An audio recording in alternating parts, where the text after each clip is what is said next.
Welcome to Verge Business Cloud. In this video, we'll show you how to use your phone app's built-in Softphone features to make and manage calls right from your device. When a call comes in, a notification will appear in your Verge Phone app. Just tap the phone icon to pick it up.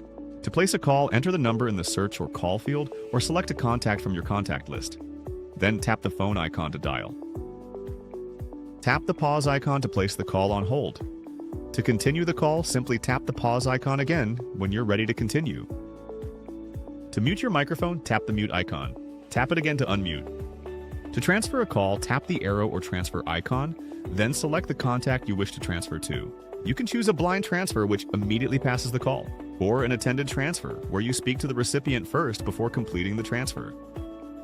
Once the selected contact has answered and is ready to receive the call, select the arrow or transfer button in the call box that has the caller's name. Conferencing is just as easy in the app. You would perform the same steps for an attended transfer, but instead of clicking the transfer call icon, select the merge calls button instead. And that's it. You're ready to manage calls in the app.